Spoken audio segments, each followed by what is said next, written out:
الحمد لله نحمده ونستعينه ونستغفره ونؤمن به ونتوكل عليه ونعوذ بالله من شرور أنفسنا ومن سيئات أعمالنا من يهده الله فلا مضل له ومن يضلله فلا هادي له ونشهد أن لا إله إلا الله وحده لا شريك له ونشهد أن سيدنا ومولانا محمدا عبده ورسوله صلى الله عليه وعلى آله وأصحابه وبارك وسلم تسليما كثيرا كثيرا أما بعد فأعوذ بالله من الشيطان الرجيم بسم الله الرحمن الرحيم شهر رمضان الذي أنزل فيه القرآن قال النبي صلى الله عليه وسلم القرآن حجة لك أو عليك أو كما قال النبي عليه الصلاة والسلام رب اشرح لي صدري ويسر لي أمري واحلل عقدة من لساني يفقهوا قولي. معزز سامعین کرام، اللہ کے فضل و کرم سے انشاءاللہ بہت جلد ہم رمضان المبارک کا استقبال کرنے والے ہیں. رمضان کی آمد سے بہت ساری یادیں تازہ ہو جاتی ہیں. روزے کی یاد تازہ ہو جاتی ہے، تراویح کی یاد تازہ ہو جاتی ہے، مساجد میں مصلیوں کی جو تعداد بڑھتی ہے وہ بھی ایک یاد تازہ ہو جاتی ہے. اور رمضان کی جو خاص خصوصیت ہے کہ رمضان نزول قرآن کا مہینہ ہے. اللہ تبارک تعالیٰ نے کلام پاک کو نازل کرنے کے لیے سال کے 12 مہینوں میں رمضان کے مہینے کو منتخب فرمایا کہ اے مہینہ تو اتنا مقدس اور مبارک ہے کہ میرا کلام تجھ میں نازل ہو سکتا ہے. شہر رمضان الذی انزل فیہ القرآن ھدی للناس وبینات من الھدی والفرقان. رمضان کا وہ مبارک اور مقدس مہینہ ہے کہ جس میں اللہ تبارک تعالیٰ نے کلام پاک کو نازل فرمایا. رمضان میں روزہ بھی نہ ہوتا، رمضان میں تراویح نہ ہوتی، رمضان میں خصوصی عبادت و اذکار بھی نہ ہوتے، تو رمضان المبارک کی فضیلت کے لیے صرف یہ بات کافی تھی کہ اللہ جل جلالہ نے اپنے مقدس کلام کو نازل کرنے کے لیے رمضان کے مہینے کا انتخاب فرمایا.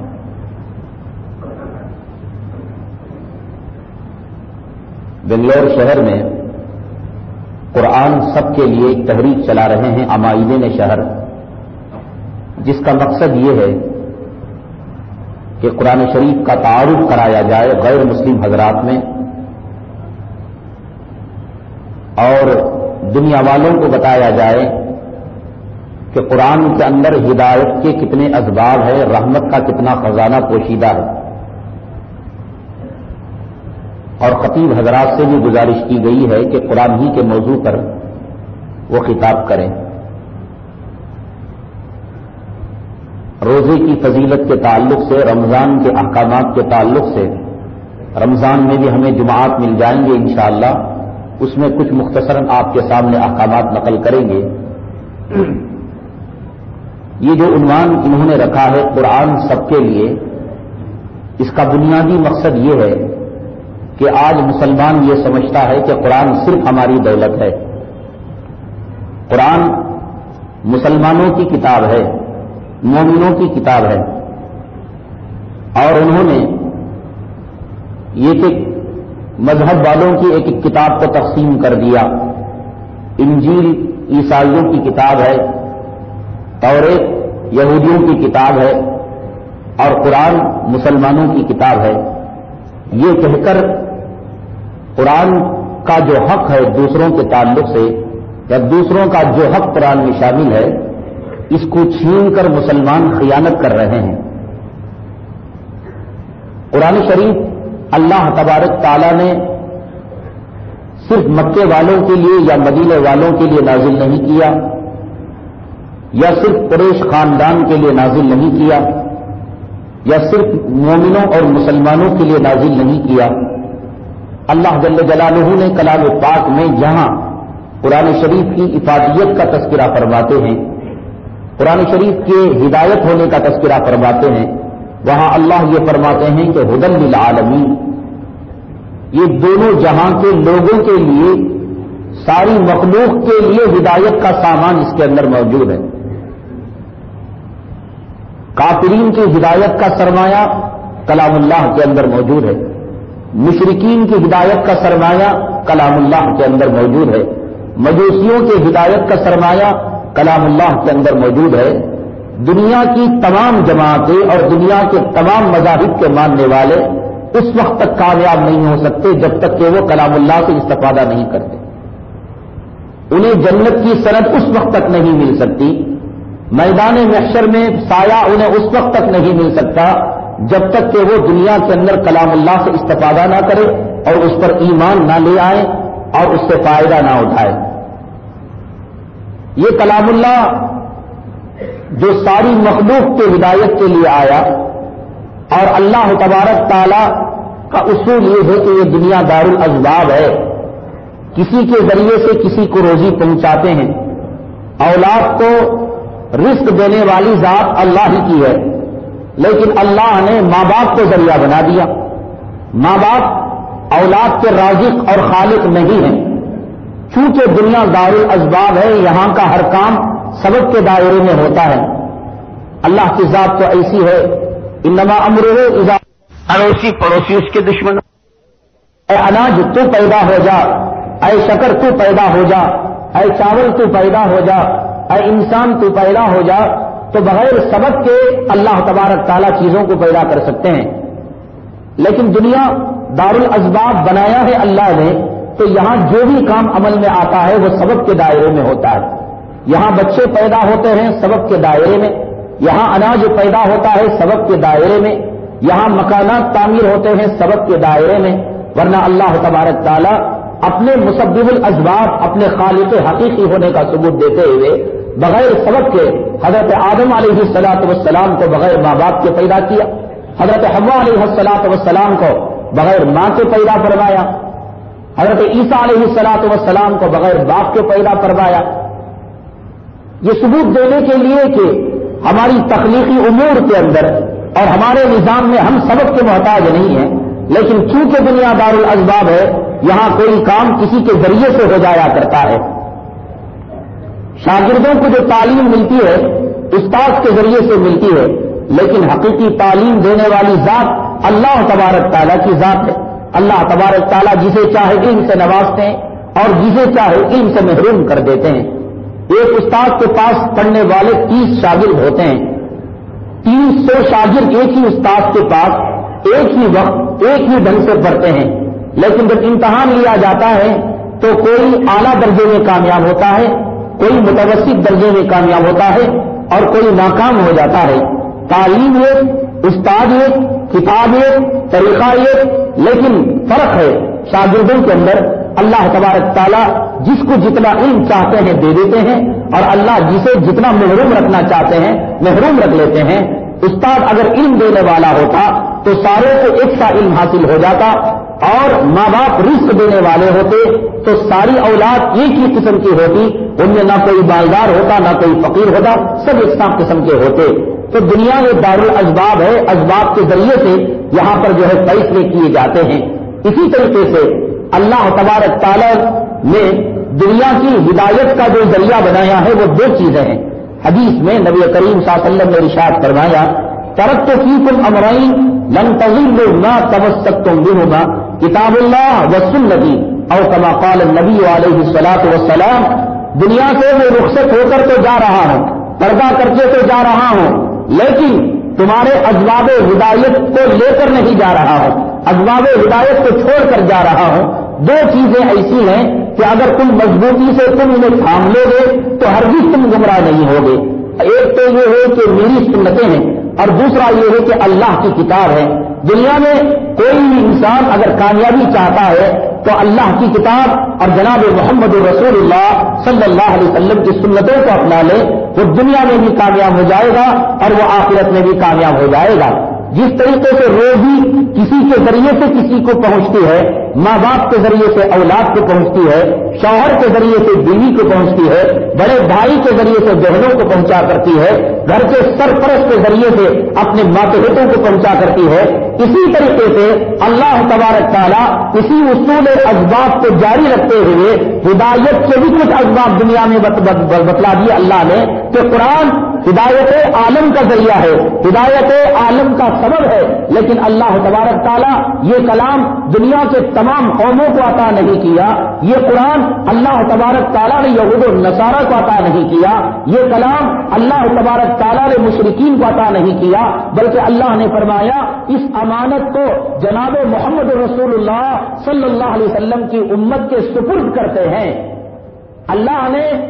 کلام پاک میں جہاں یہ فرمایا کہ ہم نے قرآن امت محمدیہ کے سپرد کیا ہے یا جناب نبی کریم صلی اللہ علیہ وسلم کی قوم کو دیا ہے، وہاں پر جو لفظ استعمال فرمایا ہے اللہ تبارک تعالیٰ نے وہ امانت کا لفظ استعمال فرمایا ہے۔ اللہ کا ارشاد ہے انا عرضنا الامانۃ علی السماوات والارض والجبال فابین ان یحملنها واشفقن منها وحملها الانسان انه کان ظلوما جہولا۔ یہ کلام پاک اتنا باعظمت کلام ہے، اتنا وزنی کلام ہے، اس کلام پاک کو اولا ہم نے آسمانوں پر پیش کیا، سات آسمان انسان کی طاقت کے سامنے، انسان کی قوت کے سامنے اور انسان کی جو ہے ارادوں کے سامنے کہیں زیادہ اس کی طاقتیں ہیں، کہیں زیادہ اس کی قوتیں ہیں، لیکن اللہ نے کہا کہ ہمارے کلام پاک کی عظمت کی وجہ سے آسمان امانت کا تحمل نہ کر سکے، سات زمینیں اور اس کلام پاک کا تحمل نہ کر سکے، اور سمندروں پر پیش کیا گیا، پہاڑوں پر پیش کیا گیا، کائنات کے ذرے ذرے سے کہا گیا کہ اس امانت کے تم جو ہے حامل بن جاؤ اور اس کے تم امین بن جاؤ۔ فابین ان یحملنها، ساروں نے کہا اے اللہ ہم جو ہے پہاڑ کو سنبھال لیں گے، ہم ندیوں کو سنبھال لیں گے، ہم جمادات کو سنبھال لیں گے، ہم جو ہے زمین کے بوجھ کو سنبھال لیں گے، لیکن اے اللہ یہ کلام تیری صفت ہے اور یہ کلام تیری جو ہے خاصیت ہے، اس کے سنبھالنے کی طاقت ہمارے اندر موجود نہیں ہے۔ وحملها الانسان، انسان نے کہا لاؤ ہم اس کو اٹھا لیں گے۔ کلام پاک میں اللہ نے فرمایا لو انزلنا هذا القرآن على جبل لرأيته خاشعا متصدعا من خشية الله، اگر یہ کلام پاک بجائے انسانوں پر نازل ہونے کے اللہ تبارک تعالیٰ پہاڑوں پر نازل کرتے، خاشعا متصدعا من خشية الله، اللہ کے خوف سے یہ پہاڑ ریزہ ریزہ ہو جاتے۔ اتنا باعظمت کلام ہے، اتنا اونچا کلام ہے جسے پہاڑوں نے اٹھانے سے انکار کر دیا، زمین نے اٹھانے سے انکار کر دیا، آسمانوں نے اٹھانے سے انکار کر دیا۔ یہاں میں آپ کی توجہ کلام پاک کے اس جملے کی طرف اشارہ کرنا چاہتا ہوں، دلانا چاہتا ہوں جس میں اللہ نے کلام اللہ کے بجائے الامانہ کا لفظ استعمال فرمایا، انا عرضنا الامانہ۔ اللہ اگر چاہتے یوں کہتے انا عرضنا القرآن، انا عرضنا کلامی، ہم نے قرآن کو پیش کیا، ہم نے ہمارے کلام کو پیش کیا، ہم نے ہماری صفت کو پیش کیا، نہیں، اللہ نے فرمایا انا عرضنا الامانہ، ہم نے امانت کو پیش کیا امت محمدیہ کے ضمیروں کو جھنجھوڑنے کے لیے اور ان کو ان کا حق یاد دلانے کے لیے۔ یہ کلام پاک تمہارے باپ دادا کی میراث نہیں ہے، یہ قوم کی امانت ہے، ہم نے یہ امانت تمہارے اوپر اس لیے نازل کی ہے تاکہ مشرکوں کو تم بتاؤ کہ شرک کرنا گناہ ہے، کافروں کو تم بتاؤ کہ کفر کرنا گناہ ہے، مجوسیوں کو تم بتاؤ آپ کی پوجا کرنا حرام ہے، تاکہ تم دنیا والوں کو بتاؤ نفع کا مالک اللہ ہے، نقصان کا مالک اللہ ہے، بیماری دینے والی ذات اللہ ہے، شفا دینے والی ذات اللہ ہے، سجدہ اسی کے ذات کا کیا جائے گا، طواف اسی کے گھر کا کیا جائے گا، نام اسی کا لیا جائے گا، بڑائیاں اسی کی ہیں۔ یہ امانت کائنات کے ذرے ذرے تک پہنچانا یہ تمہاری ذمہ داری ہے۔ اگر میدان محشر کے اندر کوئی کافر، کوئی مشرک، کوئی مجوسی اور دنیا کا کوئی انسان یوں کہے اے اللہ مجھے دنیا کی دولت کے تعلق سے معلومات حاصل تھی, بینک بیلنس کے تعلق سے معلومات حاصل تھی, زمین کا کاروبار میں جانا کرتا تھا اور مجھے کلام نہ پڑھنا آتا تھا, نہ سمجھنا آتا تھا, نہ ہی دنیا کے مسلمانوں نے اور ہمارے ہندوستانی بھائیوں نے ہمیں کلام پاک کا مطلب سمجھایا, اذان کا مطلب سمجھایا. حضرات آپ کیا جواب دیں گے میدان محشر میں؟ یہ کافر اگر اللہ کے دربار کے اندر حجت دائر کر دے, اس امانت کو انہوں نے مردوں کے سامنے لا کر کھڑا کر دیا ایصال ثواب کے لیے. اس امانت کا استعمال انہوں نے تعویذ پلیتوں کے لیے کیا, اس امانت کا استعمال انہوں نے گھر کی ٹھنڈک کے لیے کیا, اس امانت کا استعمال مردوں کی بخشش کرنے کے لیے کیا. یہ آب رحمت جو تھا اور یہ آب حیات جو تھا انہوں نے اپنے گھروں کے اندر محدود کر دیا, اپنے مساجد اور منبر و محراب تک محدود کر دیا. اے اللہ اگر ہمیں کلام اللہ یہ بتاتے, اگر ہمیں یہ بتاتے کہ نماز پڑھنے کا طریقہ کیا ہے, توحید کیا ہوتی ہے, شرک کی مذمت کیا ہے, جنت میں جانے کا راستہ کیا ہے, جہنم سے بچنے کے اسباب کیا ہے, اے اللہ تیری عزت و جلالت کی قسم ہم جنت کے راستے پر چلتے اور جہنم کے راستے پر نہ چلتے. حضرات آپ کیا جواب دیں گے؟ یہ ہماری ذمہ داری ہے کہ ہم قرآن کو کائنات کے ذرے ذرے تک پہنچائیں. اللہ تبارک تعالیٰ نے کلام پاک کے اندر امت محمدیہ کو جو خیر امت کا شرف عنایت کیا, خیر امت کے لقب سے جو نوازا, جس کے اندر اللہ نے فرمایا کنتم خیر امتی اخرجت للناس تأمرون بالمعروف وتنہون عن المنکر. آدم علیہ السلام کے قوم کو وہ مقام حاصل نہیں جو امت محمدیہ کا درجہ ہے.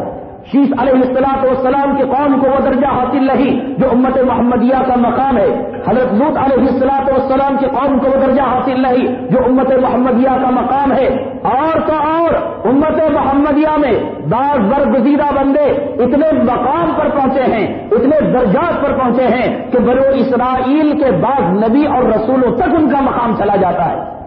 یہ درجات کیسے ملے؟ حضرت موسیٰ علیہ السلام اور حضرت عیسیٰ علیہ السلام کے زمانی جب اللہ تبارک تعالیٰ نے امت محمدیہ کی تاریخ کہلوائی تو ان دونوں پیغمبروں نے اللہ تبارک تعالیٰ سے درخواست کی اے اللہ ہماری نبوت کو چھین لے, ہمارے روح اللہ ہونے کے مقام کو چھین لے, ہمارے کلیم اللہ ہونے کے مقام کو چھین لے, لیکن ہمیں جناب محمد رسول اللہ صلی اللہ علیہ وسلم کی امت پیدا کر دے, امت میں بنا دے, آپ کے غلاموں میں ہمارا شمار کرا دے. ہم اپنی کلیمی ایثار کرنے کے لیے تیار ہیں, ہم اپنے روح اللہ کو قربانی دینے کے لیے تیار ہیں. کیا وجہ ہے؟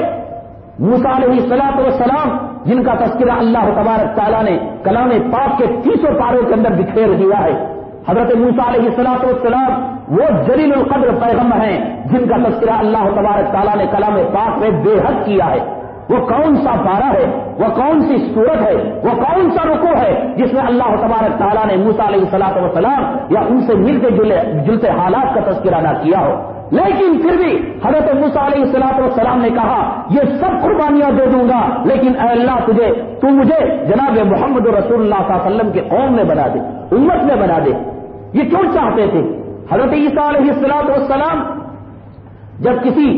مردے کو دیکھتے اور یہ چاہتے ارادہ کرتے اسے زندہ کرنا, یوں فرماتے قم باذن اللہ, اللہ کے حکم سے تو زندہ ہو جا. وہ مردوں کو زندہ کر دیتے اللہ کی اجازت سے, وہ کوڑیوں کو شفا یاب کر دیتے تھے, وہ اندھوں کو بینا کر دیتے تھے, وہ لنگڑوں کو اچھا کر دیتے تھے, وہ بیماروں کو صحت مند کیا کرتے تھے. لیکن کہا اے اللہ اس معجزے کو تو لے لے, میرے روح اللہ ہونے کو معجزے کو لے لے. میں نے بچپن میں معصومیت کے اندر جو عام طور پر گود میں کوئی بات نہیں کرتا اور تو نے مجھ سے جو کلام کروایا اس معجزے کو بھی لے لے, لیکن جناب محمد رسول اللہ صلی اللہ علیہ وسلم کی امت میں مجھے پیدا کر دے. کیا بات تھی؟ وہ کوئی معاذ اللہ ثم معاذ اللہ جاہل تو نہیں تھے,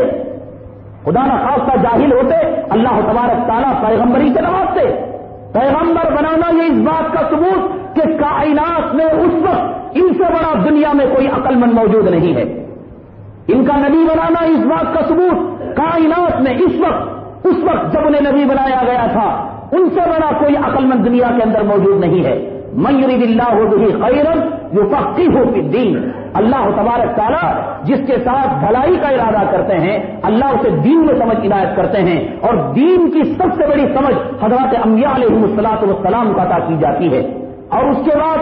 جو حضرات انبیاء علیہ الصلوۃ والسلام کی تعلیمات جو جتنا قریب رہتا ہے، یہ اس بات کا ثبوت ہے، جو قرآن سے سب سے قریب ہے، جو انجیل سے سب سے قریب ہے، جو توریت سے سب سے قریب ہے، جو موسیٰ علیہ الصلوۃ والسلام کی تعلیمات سے قریب ہے، جو عیسیٰ علیہ الصلوۃ والسلام کی تعلیمات سے قریب ہے، وہ اپنے زمانے میں سب سے بڑا عقل مند ہے۔ نہ انجینئر عقل مند ہے، نہ ڈاکٹر عقل مند ہے، نہ پروفیسر عقل مند ہے۔ اگر یہ عقل مند ہوتے، اللہ تبارک تعالیٰ حضور صلی اللہ علیہ وسلم کے زبانی یہ فرماتے، من یرد اللہ بہ خیرا، اللہ جس کے ساتھ بھلائی کا ارادہ چاہتے ہیں اسے ڈاکٹر بنا دیں گے، اسے انجینئر بنا دیں گے، اسے پروفیسر بنا دیں گے، اسے جج بنا دیں گے، اسے لائر بنا دیں گے۔ نہیں، جناب محمد رسول اللہ صلی اللہ علیہ وسلم نے فیصلہ فرمایا کہ اللہ جس کے ساتھ بھلائی کا ارادہ کرتے ہیں اسے دین کی سمجھ دے دیتے ہیں، اسے قرآن سمجھ دیتے ہیں، قرآن کی سمجھ دے دیں گے، حدیث کی سمجھ دے دیں گے، سنتوں کی سمجھ دے دیں گے، نماز کی سمجھ دے دیں گے، اذان کی سمجھ دے دیں گے، نبی کی تعلیمات کی سمجھ دے دیں گے۔ اور اگر کوئی دنیا کو جانتا ہو، پروفیسر ہو، ڈاکٹر ہو، لائر ہو، جج ہو، لیکن پیشاب کرنے کا طریقہ معلوم نہ ہو، دنیا میں اس سے بڑا جاہل اور بدماش ڈاکو کوئی نہیں ہے۔ امریکہ کی بڑی یونیورسٹی سے اسے ڈگری مل چکی ہو، لیکن مدینہ کی یونیورسٹی اس کے بارے میں یہ ڈگری دیتی ہے، ایک نمبر کا بیوقوف ہے کم وقت، پیشاب کرنے کا طریقہ تجھے آتا نہیں، وضو کا طریقہ تجھے آتا نہیں، تلاوت کے آداب تجھے معلوم نہیں، نماز کے آداب تجھے معلوم نہیں ہے۔ من یرید اللہ بہ خیرا، اللہ جس کے ساتھ بھلائی کا ارادہ کرتے ہیں، یفقہہ فی الدین، اسے دین میں سمجھ دیتے ہیں۔ اللہ نے یہ وعدہ نہیں کیا کہ ڈاکٹر بنائیں گے، دنیا دار بنائیں گے، یہ ڈاکٹر بننا، یہ دنیا دار بننا فرعون کی جانشینی ہو سکتی ہے دین کے بغیر۔ توحید-سنت.com ابو جہل کی جانشینی ہو سکتی ہے، ابو لہب کی جانشینی ہو سکتی ہے، دین کے علم کے بغیر نبی کی وراثت نہیں ہو سکتی۔ تو اس وقت کے جو انبیاء علیہ الصلوۃ والسلام ہوتے ہیں، اپنے علم کے اندر مہارت، دنیا کے سب سے بڑے عقل مند، سب سے بڑا عقل مند یہ کہہ رہا ہے میری نبوت لے لے مولا، میری شان کلیمی کو لے لے، میری شان رسالت کو لے لے، اور جناب محمد رسول اللہ صلی اللہ علیہ وسلم کا چھوٹا سا غلام بنا دے، تو اس امت کے اندر کیا خاصیت رکھی ہے؟ آخر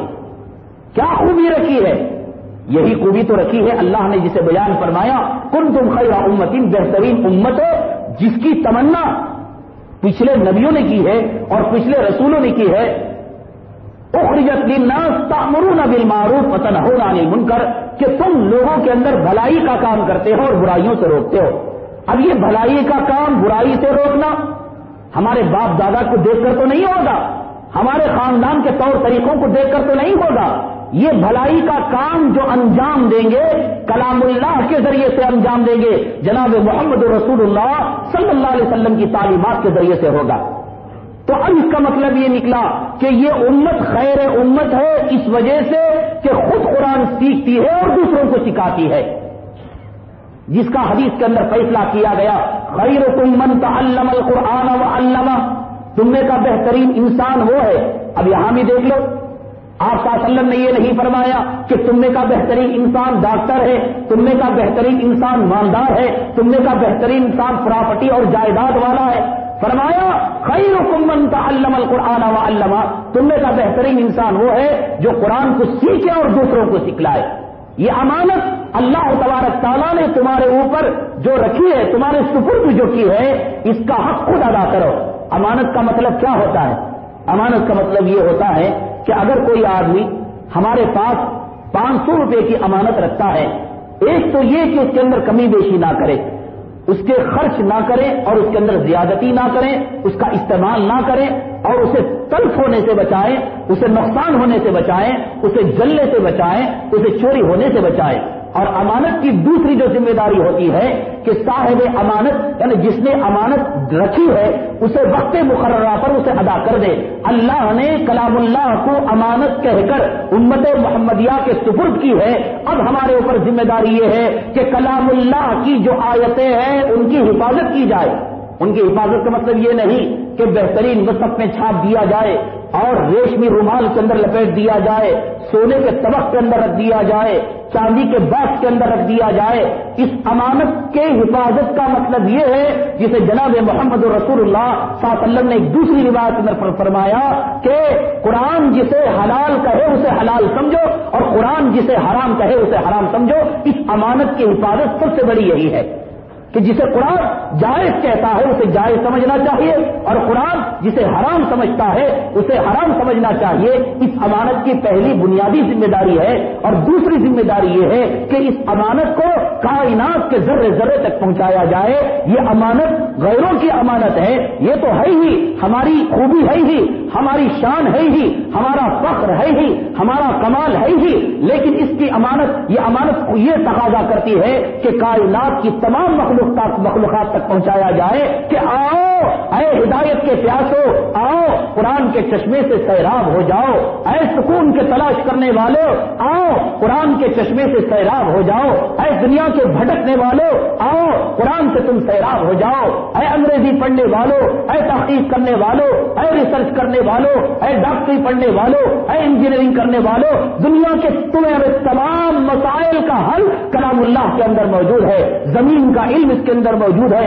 چاند کا علم اس کے اندر موجود ہے، ستاروں کا علم اس کے اندر موجود ہے، آسمان کا علم اس کے اندر موجود ہے، نباتات کا علم اس کے اندر موجود ہے، جمادات کا علم اس کے اندر موجود ہے، حیوانات کا علم اس کے اندر موجود ہے، سائنسی ایجادات کا علم اس کے اندر موجود ہے، طب کا علم اس کے اندر موجود ہے۔ کوئی مکار یہ سمجھ رہا ہوگا مولانا بڑے لمبے ڈائلاگ مار رہے ہیں، قرآن میں تو ہمیں ڈاکٹری نظر نہیں آتی، قرآن میں ہمیں انجینئرنگ نظر نہیں آتی۔ یہ عالم اپنا بڑپنا ظاہر کرنے کے لیے، انجینئروں سے اپنے آپ کو اونچا کرنے کے لیے، دنیا کے دانشوروں سے اپنے آپ کو اونچا کرنے کے لیے اس قسم کی باتیں کہہ دیتے ہیں، ورنہ ایسی باتیں تو نظر نہیں آتی۔ قرآن میں تو صرف قبر کا معلوم ہوتا ہے، حشر کا معلوم ہوتا ہے، پل صراط کا معلوم ہوتا ہے، اور جو ہے محشر کا معلوم ہوتا ہے، جنت کا تذکرہ ملتا ہے، دوزخ کا تذکرہ ملتا ہے۔ طب کہاں ہے؟ ڈاکٹری کہاں ہے؟ انجینئرنگ کہاں ہے؟ اور یہ کیوں کہہ دیا گیا کہ قرآن کا علم حاصل کرنا گویا تمام علوم کو حاصل کرنا ہے، قرآن کا علم حاصل کرنے والا تمام علوم کے حاصل کرنے والے سے افضل ہے؟ یہ کیوں کہہ دیا گیا؟ یہ کوئی بلا وجہ نہیں کہی جاتی باتیں، یہ کوئی جو ہے فلمی سٹیج نہیں کہ جہاں لمبے چوڑے ڈائلاگ کہے جاتے ہو اور لوگوں سے ٹکٹ اور داد وصول کی جاتی ہو۔ جناب نبی کریم صلی اللہ علیہ وسلم نے ارشاد فرمایا، اوتیت علم الاولین والآخرین، مجھے جو علم دیا گیا اس علم کے اندر حضرت آدم علیہ الصلاۃ والسلام سے لے کر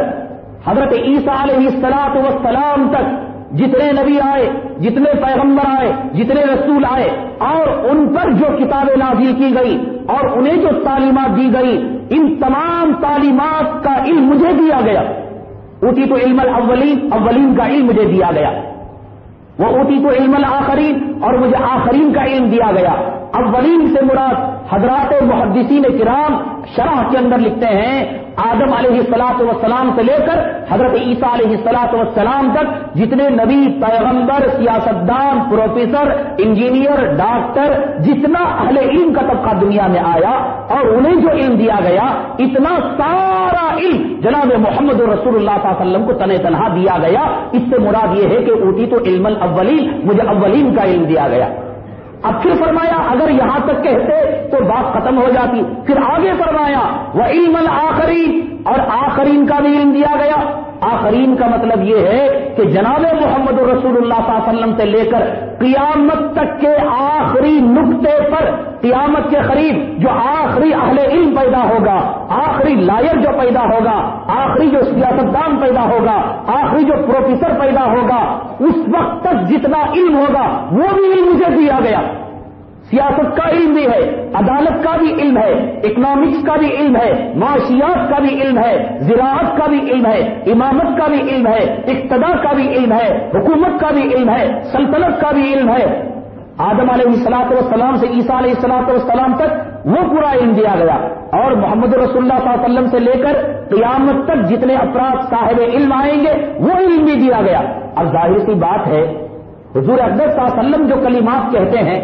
وما ينطق عن الهوى ان هو الا وحی یوحى، وہ اپنی مرضی سے نہیں کہتے، معاذ اللہ ثم معاذ اللہ۔ اگر کوئی مسلمان یوں کہے کہ اپنی تعریف کرنے کے لیے آپ نے یوں کہہ دیا وہ کافر ہو جائے گا، اللہ کے حکم سے کہتے ہیں اے محمد صلی اللہ علیہ وسلم جو ہم کہیں گے اسے حدیث بنا کر کہو، اپنی طرف سے کوئی بات نہ بناؤ۔ اگر کوئی یہ سمجھتا ہے کہ محمد صلی اللہ علیہ وسلم اپنی طرف سے کوئی بات بناتے ہیں وَلَوْ تَقَبَّلَ عَلَيْنَا بَعْضَ الْأَقَاوِيلِ لَأَخَذْنَا مِنْهُ بِالْيَمِينِ ثُمَّ لَقَطَعْنَا مِنْهُ الْوَتِينَ، قرآن اس کی طرف اشارہ کرتا ہے ہم اس کا ہاتھ پکڑ لیں گے، اس کی زبان کاٹ ڈالیں گے،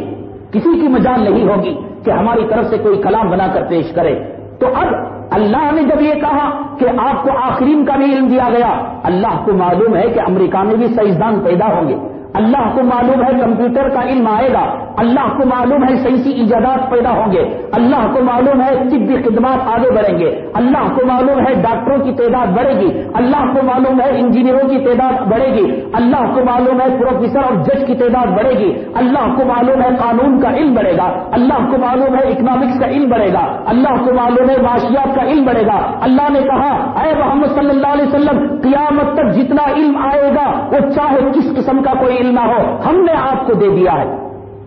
توحید-سنت.com کہیں گے سارا علم تو آپ کو مل گیا، اس کا کوئی ثبوت بھی چاہیے۔ ہاں ثبوت، اللہ تبارک تعالیٰ دین کو اگر زندہ کرنا چاہے اور دین کی شہادت پیش کرنا چاہے، میرے اور آپ کے محتاج نہیں اللہ تبارک تعالیٰ، جانوروں کتے بلیوں سے اللہ تبارک تعالیٰ دین کی صداقت کا کام لے لیں گے، غیر مسلموں سے قرآن کی صداقت کا کام لے لیں گے۔ آج ہمیں ایصال ثواب سے فرصت ملے تو قرآن پر ریسرچ کریں گے،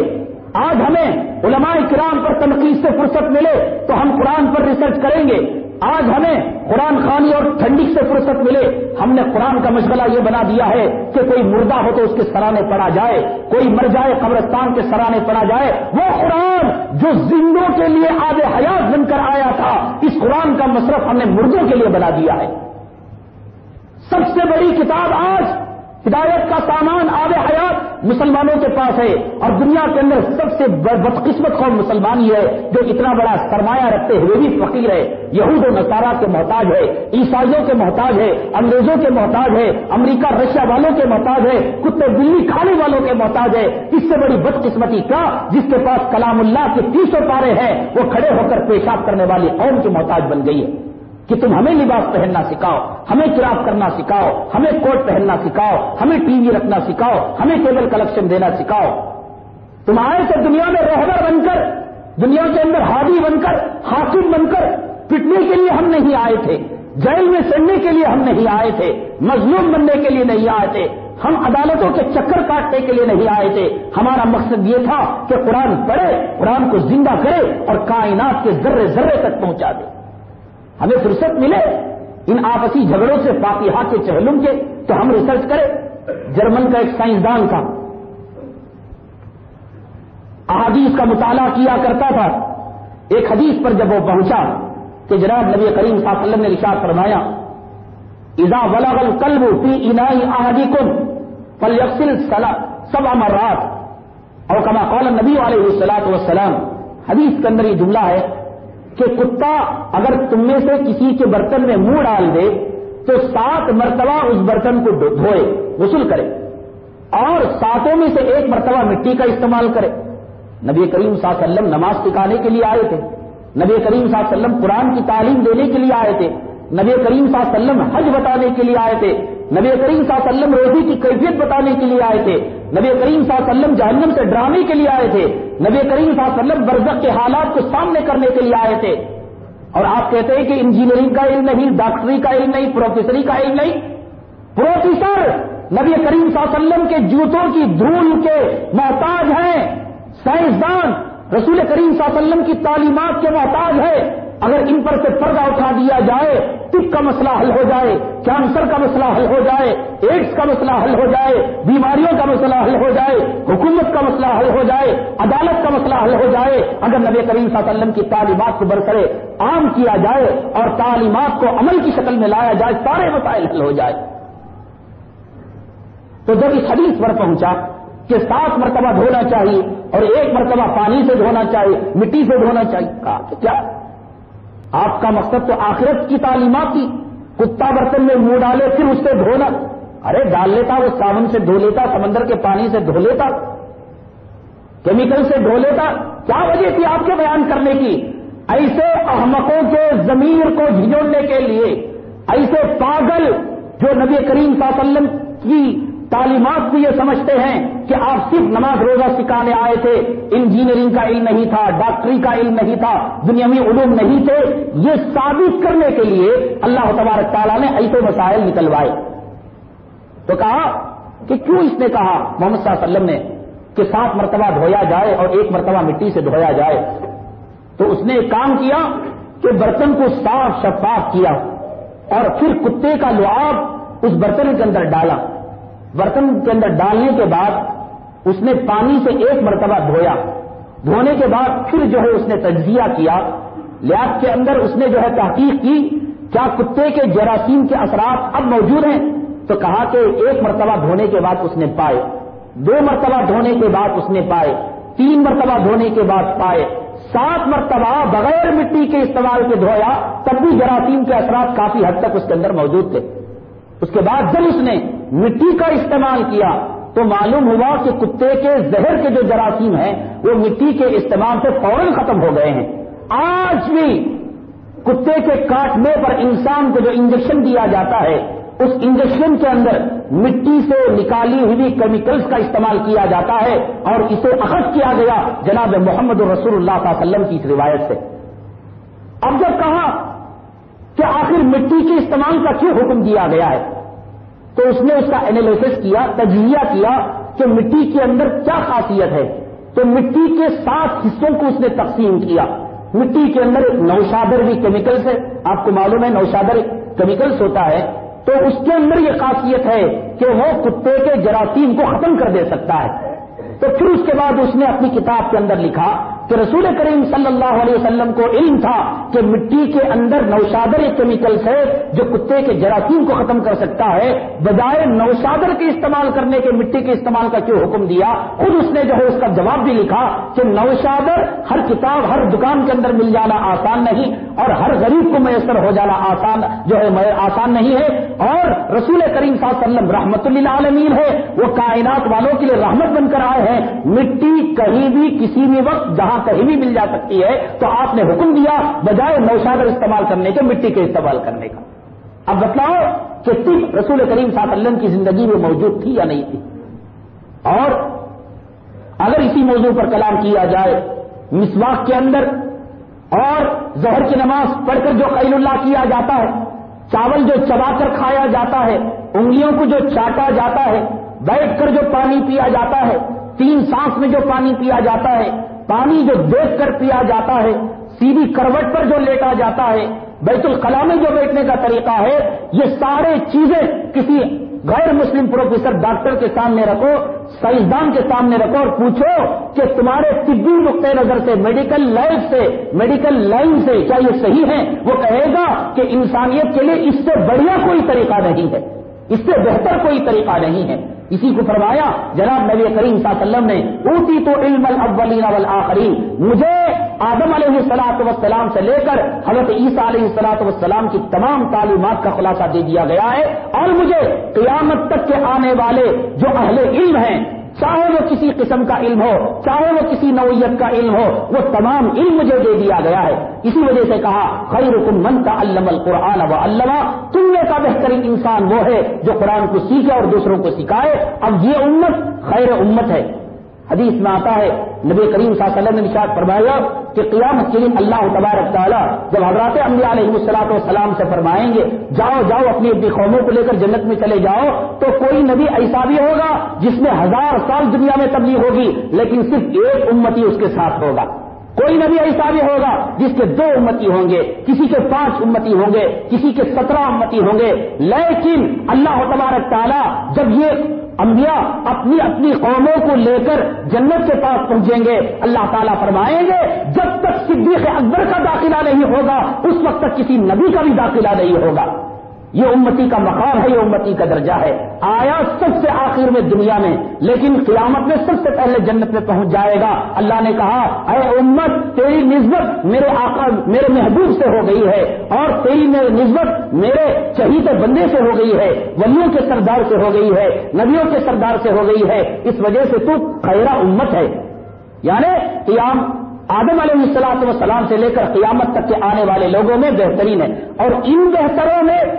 خیرکم من تعلم القرآن وعلمہ. رسول کریم صلی اللہ علیہ وسلم نے جو یہ خطاب فرمایا حضرات صحابہ کرام کو فرمایا کہ تم میں بہترین یعنی خیر امت یہ خود بہترین امت ہے، لیکن ان میں بھی بہتر کون؟ جو قرآن کو سیکھے اور دوسروں کو سکھائے.